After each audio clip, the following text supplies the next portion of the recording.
Dungeon Brew. Welcome back, everyone, to Dungeon Brew. I'm Josh, and you all know John, even though it's been a while. Hey, man, we have not been on video together for some time. I've been busy.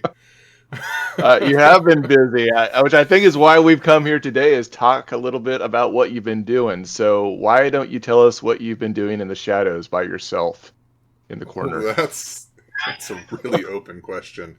But so I have been working for quite a while here on a crowdfunding project that we've been working on. The various people involved with Dungeon Brew. I know that most of the time everybody kind of sees, well, mostly you lately, but also me. And then, every now and again they've seen a couple of other people who pop on some of our, streams where we play games together and stuff. But all of us have been kind of working on a crowdfunding project called Dheghom, which is a grimdark, low-tech steampunk world that we are intending to release in September. I appreciate you giving a shout out to everybody else, because it is true that we kind of have a little team behind us that's helping work and doing a lot of different things, all with various years playing tabletop role-playing games. They've been helping play test, and they've been helping give input, and they run multiple channels and social media and our Discord and all these things. And so they are very much a part of this project as well. Right. But yeah, you have been doing a lot of the bulk work on Dheghom and just writing this campaign manual, right? Is that the best way to classify it? A setting manual. So, it's mostly about providing a world for people to have the opportunity to play in. Like I said, it's grimdark, low-tech steampunk. So this isn't the kind of thing where you have automatons running around and like these clockwork soldiers and all that kind of stuff. This is more like grounded late 18th century, early 19th century type stuff, where it's like there is steam-powered technology. There is clockwork technology, but it's not that kind of magically infused Eberron-style stuff that you think of. It's a lot grittier, a lot more grounded, I think, than what you would typically think of for this type of setting. Which maybe we should have just started with that, because I think that people hear grimdark, they hear steampunk, and they just perk right up, because those are two genres that I honestly, I think a lot of folks within tabletop role-playing games just enjoy playing, and having them mashed together is a fever dream. So when you say grimdark, and I want to get into the steampunk piece as well, but when you say grimdark, like, what does that mean thematic-wise? Like, what have you done in this particular world of Dheghom to make it grimdark? So this is like there's a lot of answer there, and I will try to not ramble here. So it is a setting that obviously is created with grimdark in mind. The manual itself is set up mostly toward the goal of giving GMs the tools to run a grimdark game. So it's giving factions, and it's giving nations, and it's giving the integral pieces of a world in which there is a no-win scenario most of the time. So I know a few weeks back, maybe even a couple of months ago, you did a grimdark video where you were talking about the elements that go into a grimdark setting. And the funny thing about grimdark is that even though it is supposed to be kind of this dismal, gritty, dark world, there always has to be that element of hope. And without hope, your players get depressed, the GM gets depressed, and nobody's really having fun. So you have to have like those bright spots that exist for grimdark to be successful. It's the contrast. You have to have that foil. And so that's a lot of what this is it is setting up the various pieces within the world itself, where there are elements of hope contrasted very heavily with this unforgiving world in which the darker elements of our own world kind of take the front part of the stage. Okay. And then, of course, you've combined steampunk into that. And you said it's kind of like low-tech, maybe early 1800s. For folks that aren't familiar with that level of technology, what are we looking at?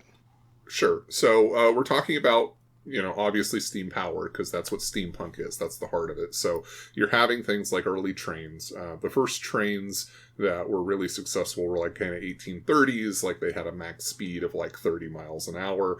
So we're not talking about Wild Wild West where you have these locomotives that have completely conquered the landscape and they move at a pretty good speed and that type of stuff. We're talking about the very early renditions of these types of things. Also steam-powered cars that have a max speed of like 3 miles per hour. The initial inventions that are kind of like wacky and loony as people are kind of dealing with this new technology and they're going, oh, I need to have this steam-powered shovel, or I need to have steam-powered clothes cleaning. It's the beginning of the Industrial Revolution for a lot of the world, so there is that harsh reality of factory workers working 12, 14, 16-hour days for very little pay. A lot of child labor, a lot of the darker aspects that we would associate with that industrialization. So there is black powder weaponry. There are the steam-powered vehicles and the steam-powered equipment. There are all of those elements that you would normally associate, again, with kind of the real-world scenarios and just kind of putting them into a fantasy environment. I want to make kind of this clarification here in the sand, because you're talking about a lot of things I think that folks have seen in some similar games or even in their own systems, but you haven't developed like your own mechanical system. This is something that is supposed to work well within 5th edition, so that people can utilize this in those rules, but you've also developed new rules, new mechanics that kind of speak to this world. Can you talk about that a little bit? Yeah, there's a lot to it, so I don't want to dive too deep into it because I think that it'll get overly technical. It is 5th edition. We kind of looked at other systems when we were playing around with this, but ultimately 5th edition is kind of where it's at still. It is the most used and the most common gaming system out there, and so just in terms of reach, it makes sense. There are some mechanics that have been put into place. So firearm mechanics specifically, just because firearms traditionally, historically, were not reliable. And the 5th edition rule set just kind of hand waves a lot of the concerns there. So we've put in some misfire mechanics and things like that just to make them a little bit more interesting. But at the same time, we tweak the power a little bit. So there's a risk reward involved there. You can use a firearm. It's going to be a little bit more powerful, but you also have the risk of it misfiring and causing, other problems along with that. And kind of the same thing with the magic system. We've tweaked a little bit with the magic system to where, magic is still used, but the setting itself is, it's got something called etheric saturation, which is the idea that magic builds up kind of like nuclear fallout. So the more of it that it starts to get cast or used in an area, the more dangerous that area becomes, and magic becomes kind of this explosive or unpredictable force within the world. Which I know, of course, you've talked about mechanics quite a bit here on the Dungeon Brew channel itself, and you have multiple spreadsheets and things that you utilize to try to make sure that these are balanced, which within the system they can be utilized and crossed over. But there's also been some play testing that you've been doing now for a number of different months with our core group on the other side of that. Has there been some revelations from that, or some things that you've really heard from players about how they feel about those mechanics that you've incorporated and how it fits within the greater scheme of 5e? So it's interesting because, we're trying to cope with kind of the 5.2 5e plus, however you want to call it, edition. So we're not only messing with, 5th edition in general, but the modifications that have been made to 5th edition by WotC in the last year or two. So we're trying to get a sense of the balance for that new edition of 5th edition, and we're also trying to make sure that we feel like what we're developing is balanced. Generally speaking, I feel like the firearm mechanics have come across pretty well.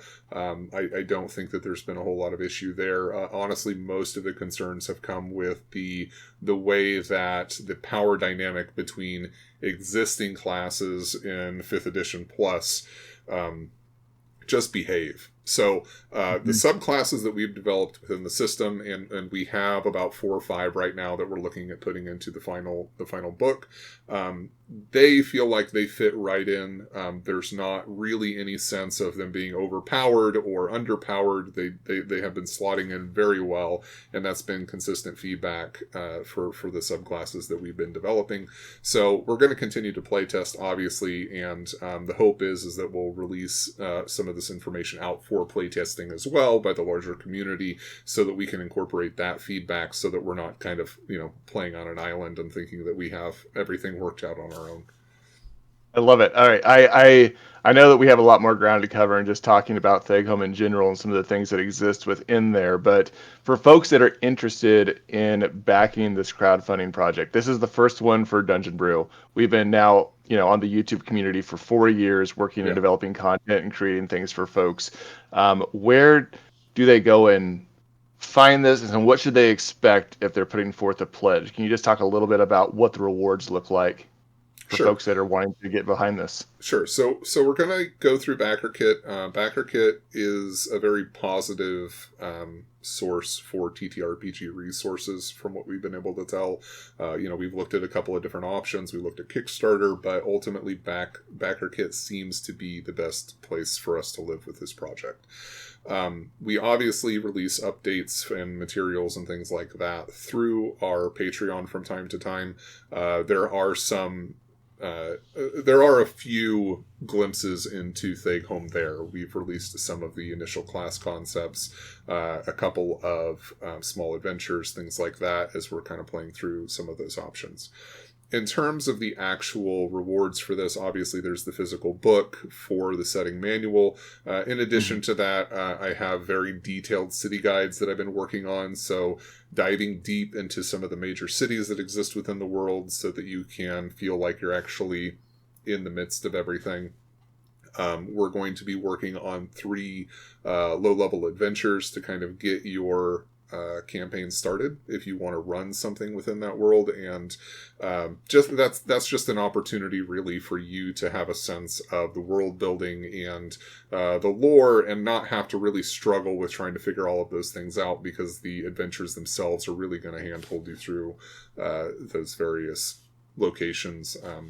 So those are a couple of the things that are going to be involved in that. Mostly these are going to be resources designed to make your gameplay a little bit more comfortable and easy to access, alongside the manual itself. Very awesome. And again, I know we're going to be kind of diving into this a little bit more, some additional videos, and let people know about this world, but I'm just glad that we're back on camera again talking about something, because we've had a kind of a team in the background, and we've all been essentially part of a larger system keeping things moving. So I guess lonely, Joshua? It's been a little lonely out here. People on YouTube some are really nice, some are mean. Yeah.